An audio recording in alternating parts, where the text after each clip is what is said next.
करूंगी। इस तरह मैं उन पर नजर भी रख लूंगी और दाना भी मिल जाएगा मुझे। फिर मीनू चिड़िया वैसा ही करती है। वे अपने घोंसले के नीचे बहुत सारा गंदम लगा देती है। कुछ दिनों बाद मीनू चिड़िया की फसल अच्छे से बढ़ जाती है। मीनू चिड़िया बहुत ही खुश होती है। वे वहीं से ही दाना जमा करती और अपने बच्चों पे भी नजर रखती। अरे वाह, अब सब कुछ अच्छा हो गया है। मेरे लिए बहुत ही आसानी हो गई है। मेरे सामने ये दोनों उड़ने की कोशिशें भी नहीं करते हैं और मैं दाना भी जमा कर लेती हूँ। फिर ऐसे ही रोजाना मीनू चिड़िया अपने घोंसले के नीचे से ही सारा दाना जमा करती और वे सब मिलकर उसे खाते।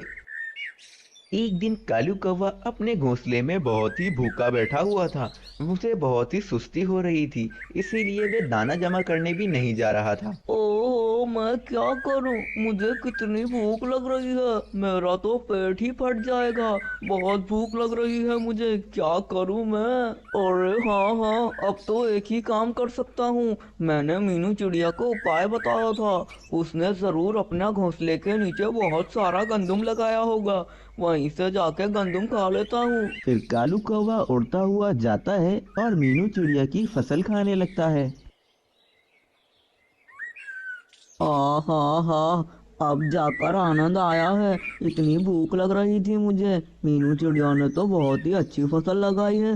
कितनी सारी फसल है यहाँ पर। वाकई मीनू चिड़िया बहुत ही मेहनती है। उस जैसा कोई नहीं है। चलो, अब मैंने बहुत खा लिया है। अब यहाँ से चला जाता हूँ, वरना मीनू चिड़िया मुझे देख लेगी। फिर कालू कौवा वापस से अपने घोंसले में चला जाता है। कालू कौवा तो वैसे ही बहुत ही आलसी था। उसे काम करने की बिल्कुल भी आदत ना थी, इसीलिए वो अब रोजाना मीनू चिड़िया की फसल से ही दाना खाता। हाँ हाँ हाँ, वाह भाई वाह। जब बैठे बैठाए दाना मिल रहा है तो मैं भला ढूंढ कर दाना क्यों खाऊं? फिर ऐसे ही रोजाना कालू कौवा मीनू चिड़िया का दाना खाता और आराम से वापस अपने घोंसले में आकर बैठ जाता। फिर एक दिन कालू कौवा मीनू चिड़िया की फसल से दाना खा रहा था। तभी मीनू चिड़िया कालू कौवे को देखकर वहीं पर आ गई। अरे मीनू चिड़िया, तुम यहाँ पर कैसे? अरे मैं भी क्या पूछ रहा हूँ, ये फसल तो तुम्हारी ही है। तुम ही तो होगी यहाँ पर, और कौन होगा भला? हाँ हाँ कालू कौवे, मैं ही तो यहाँ पर होती हूँ। रोजाना मैं यहाँ से अपना दाना जमा करती हूँ। पर आज आप यहाँ कैसे आ गए? अरे मीनू चिड़िया, वह मैं काफी देर से दाना ढूंढ रहा था, पर मुझे दाना नहीं मिल रहा था। इसीलिए मैं आज यहाँ पर आ गया। ठीक है कालू कौवे, पर अब तुम रोजाना यहाँ से दाना मत खाना।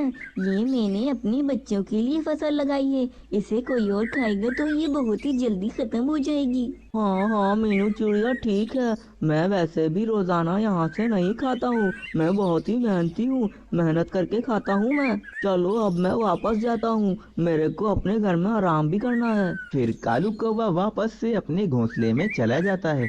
उसे बहुत ही चिंता हो रही होती है।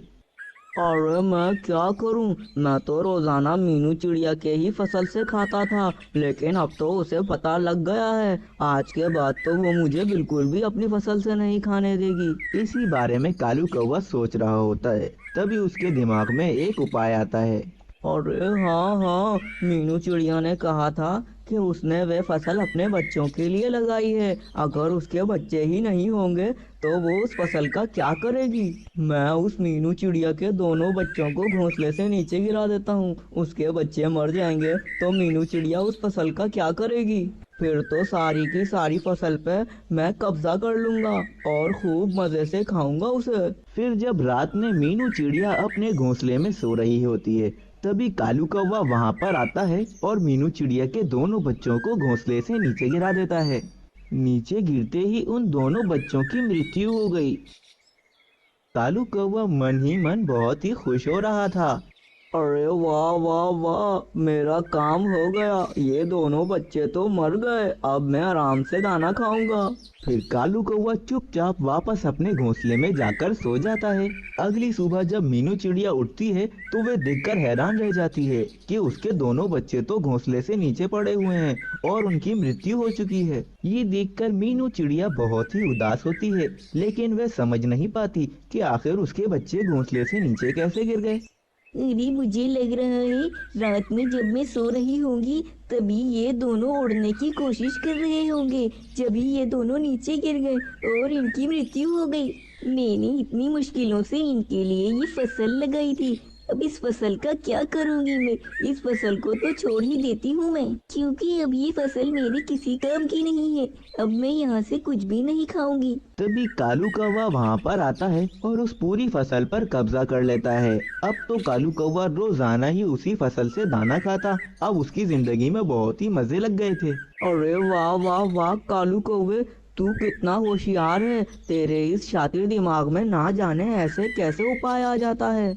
वाकई ऊपर वाले ने मुझे बहुत ही शातिर दिमाग दिया है। अरे लेकिन आज ठंड कितनी बढ़ गई है, एक काम करता हूँ यहीं पर ही आग लगा देता हूँ, उसकी गर्माइश से मुझे ठंडी कम लगेगी। फिर कालू कौवा गरमाइश के लिए उस फसल में थोड़ी सी आग लगा देता है, लेकिन देखते ही देखते वो पूरी फसल में आग लग जाती है। अब तो कालू कौवे को बिल्कुल भी जगह ना थी कि वो वहाँ से बचकर जा सके। कालू कौवा भी उसी आग में फंस गया था। अरे मैं क्या करूं, मैं इस आग में फंस गया हूं, ऐसे तो मैं जलकर राख हो जाऊंगा, कोई मेरी मदद करो। तभी देखते ही देखते आग बहुत ही ज्यादा बढ़ जाती है। कालू कौवा उसी आग में जलकर राख हो जाता है। इस कहानी से हमें प्रेरणा मिलती है कि हमें अपने स्वार्थ के लिए दूसरों का नुकसान नहीं करना चाहिए। कालू कौवे ने अपने स्वार्थ के लिए मीनू चिड़िया के बच्चों को घोंसले से नीचे गिरा दिया, इसीलिए आज उसके साथ ऐसा हुआ।